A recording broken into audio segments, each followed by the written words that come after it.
All right. So you're here. You want to eat plant-based foods. You want to eat more whole plant foods. You want to eat plant-based. Maybe you're curious.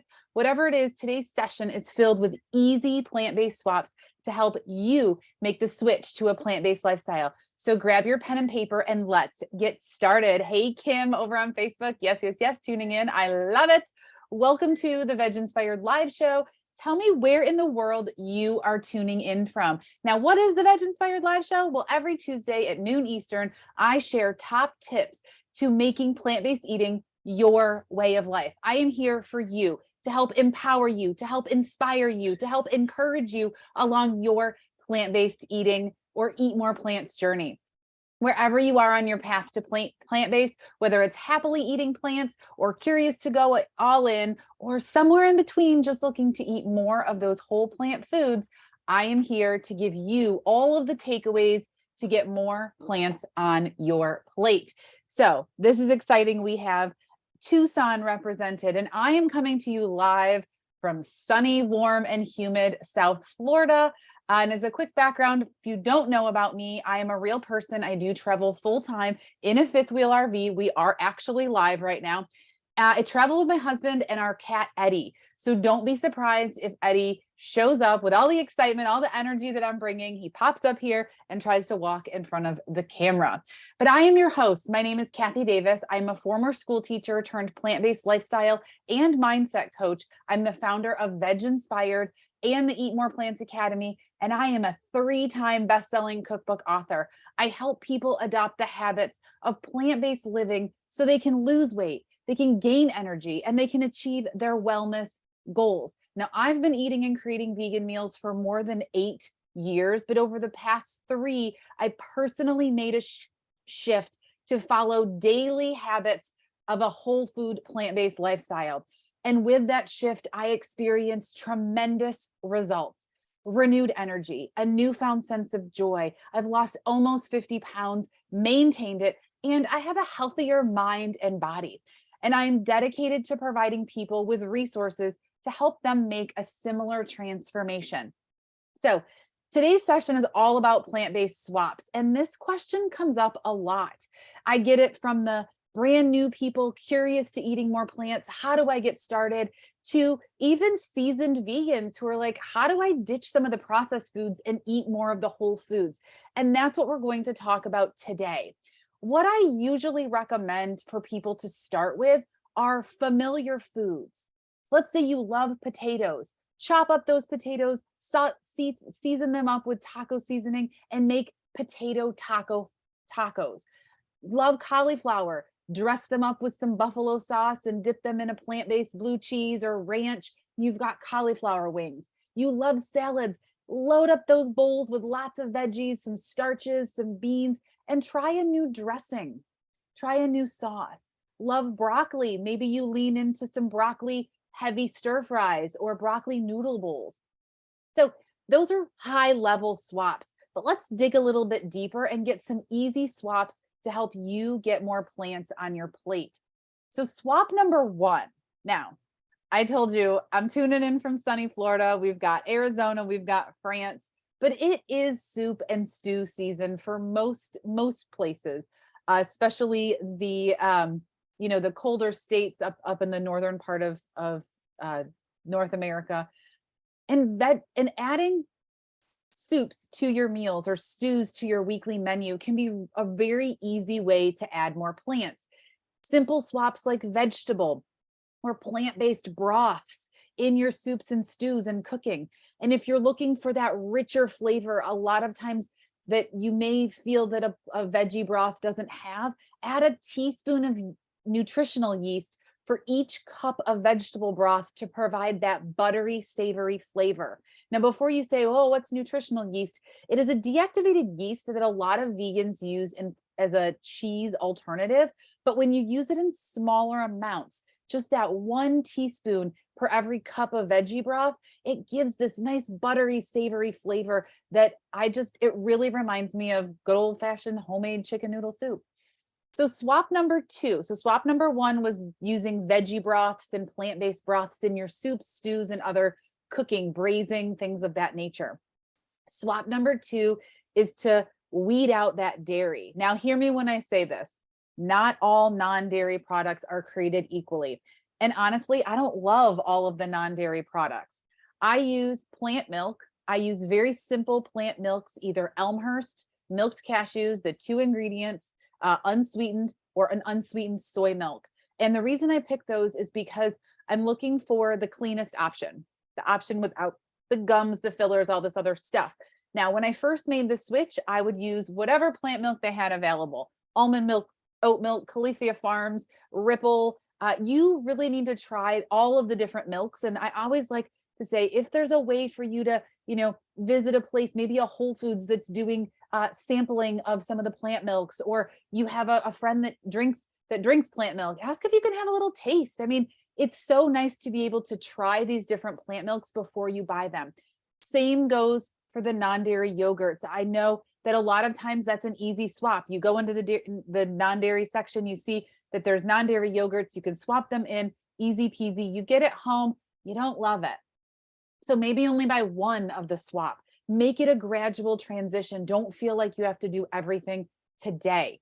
Yes. We've got West Virginia, and Kim says she likes the soy milk with no added sugars. Absolutely. Those unsweetened ones are key. That's how we do it too. And same thing with the non-dairy yogurts. I'll pick the ones that are unsweetened. Sour cream, cream cheese, a lot of those can be a fairly easy swap. Now, if you are whole food plant-based and looking to avoid the oils and a lot of those processed foods, you'll want to take a gander. You want to take a peek at those ingredients and see, there are cream cheeses now on the market, vegan cream cheeses that don't use oil. There are non-dairy yogurts that don't use oil, that have lower sugar. So you can, with a little bit of investigation, look at what your market has and make some of those swaps. I prefer Kite Hill for my dairy alternatives. Now, the question I always get, the number one question, right here we are easing you in with some easy plant-based swaps, and the hand always goes up and says, now what about cheese?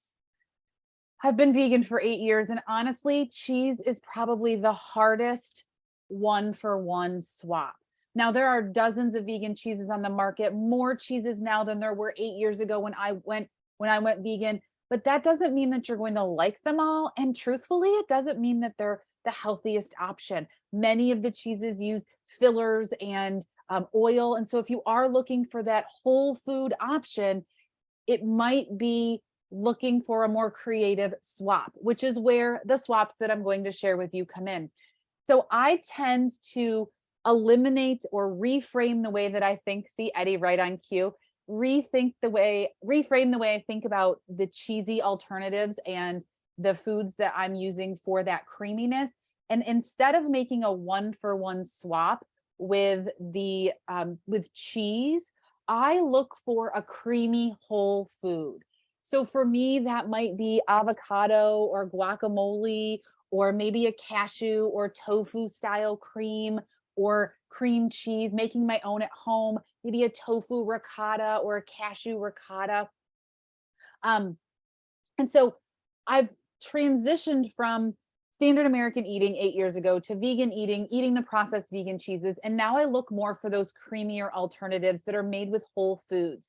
An example might be I whip up a nice, delicious pita pizza, and after it pops out of the oven, I sprinkle on some diced avocado just for that hint of creaminess. Or maybe I drizzle on a little bit of potato or cauliflower or cashew cheese. For my veggie tacos, maybe I use avocados, or I'll use a nut-based cheese like nacho no cheese.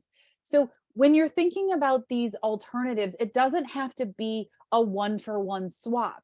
Start to look at what that cheesiness gives you. And for me, it was always that creaminess, that almost that luxury. And I find with a little bit of reframing, an avocado can do a lot, and so can some of the cashew or nut-based cheeses.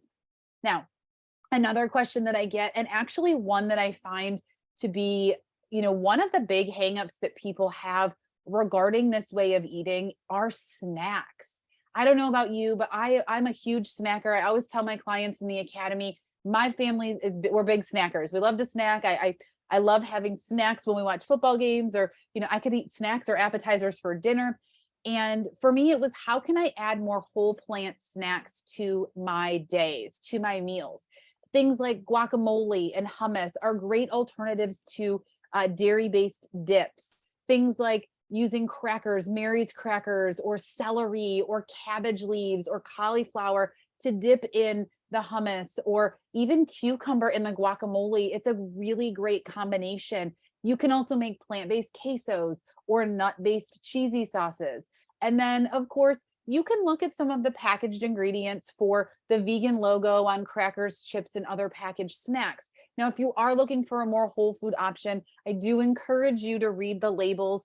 Some of the whole food snacks that we tend to buy over here are the woven wheat crackers from Whole Foods, the Mary's crackers, but only half of their brand is actually oil free. Some of their other products do have some oil. So just take a quick peek at the ingredients.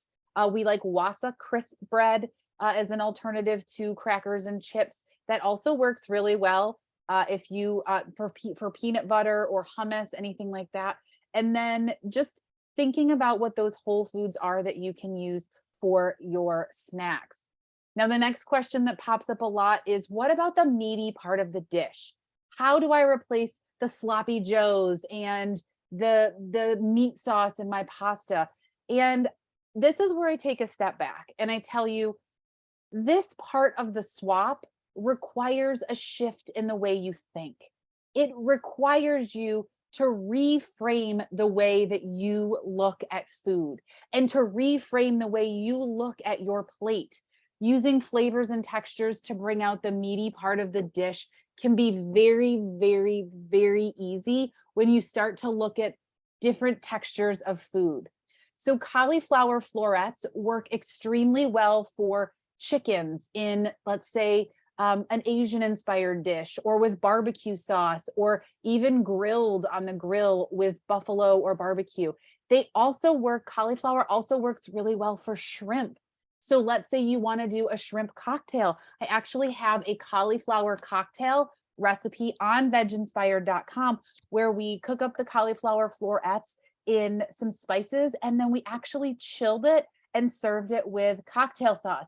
It was brilliant use of cauliflower, if I do say so myself, and it had such a nostalgic flavor of those shrimp cocktails from before. Really leaves you wanting nothing. Another great swap are mushrooms. They have an extremely deep umami flavor. They work well adding that flavor to plates, things like grilled foods, burger. You can do a portobello burger, Asian dishes, your stir fries, your noodle bowls. They work well in stews and soups for texture, but they can also work, portobellos sliced thin for your fajitas. You can pulse up some mushrooms for tacos, or even pulse them up or dice them finely for your pasta sauces. Things like beans, lentils, those work very well, are an easy, meaty protein swap that you can sub in. I love adding cooked lentils to my pasta sauce for that meaty pasta sauce. And we've even done things like crumble up tempeh and cook it long and slow in your pasta sauce to add another meatier texture to your pasta sauces. Products that are soy products like tofu, tempeh, soy curls, or even TVP, which is textured vegetable protein, can be swapped into dishes as well.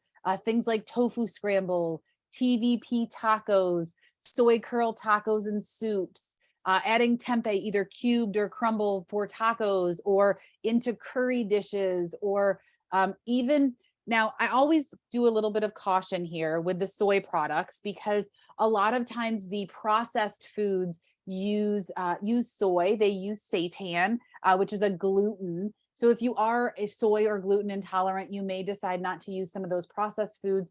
And I prefer not to use the processed foods from a more whole food standpoint. So my tip is always to start with the foods that are familiar to you. If you love black beans, start incorporating those. I loved chickpeas when we first started eating this way. So I have a lot of recipes for chickpeas. Chickpeas cooked up in buffalo sauce and added to the top of a pizza. Chickpeas made into gyros. Chickpeas made into chickpea salads and different types of pita fillings. So if there's foods that are familiar to you, use those as you start to make some of these swaps. which brings me to some other ideas for beans and lentils. Because I wasn't a huge bean eater, I really had to be creative 8 years ago in how I was getting a balanced way of eating and being able to follow plant-based eating.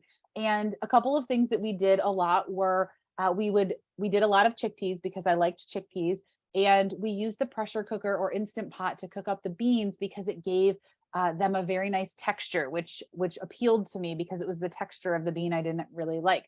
You can also add a few tablespoons of a mild white bean to your smoothies to up the protein, and it gives you a low cost, low sugar, no additives protein option for your smoothies. And then another like meaty swap that you can do is nuts and seeds. Now you could do a delicious walnut taco filling. You could do walnuts mixed with quinoa. So just remembering that quinoa is a seed. You could pulse up some sunflowers and sunflower seeds and some other nuts and make a crumble. So just being creative with the different textures. And remember, when you're looking to replace that meatiness, it's all about the texture and that flavor. So thinking about spices like poultry seasoning to amp up the chickeny flavor, the turkey flavor, things like soy sauce or deep umami mushroom powder to kind of bring out that steak or that mushroom flavor in those deeper recipes you're looking for that deeper flavoring. Now, the last swap that I like to talk about is just helping people get off some of the processed foods.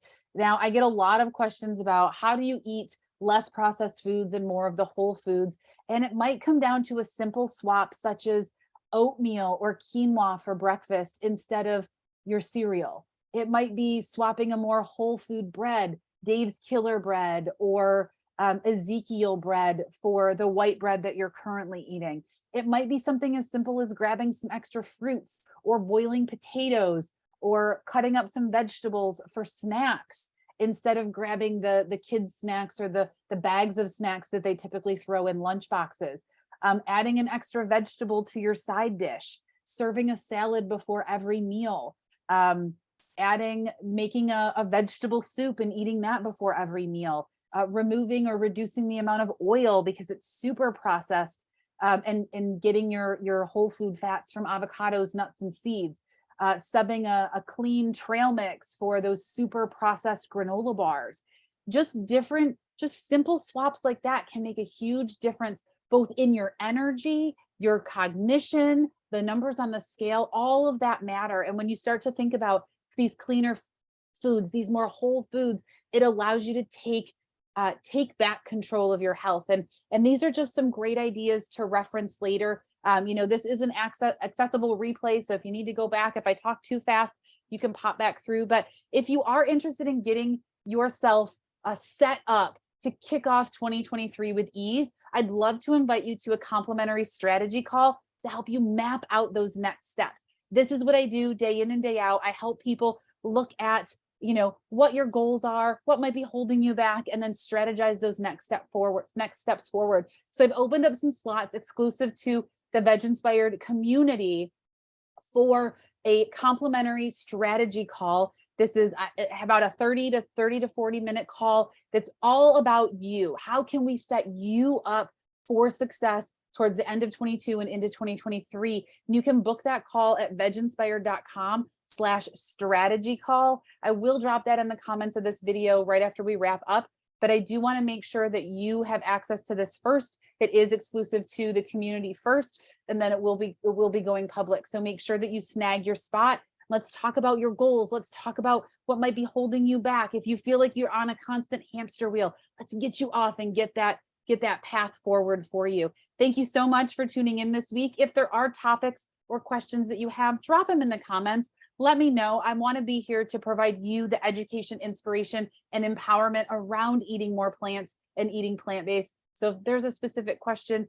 or something I can help you with, I would love to do that. Drop it in the comments, and we will see you next week right here live for the next VegInspired live show. Thanks so much for tuning in.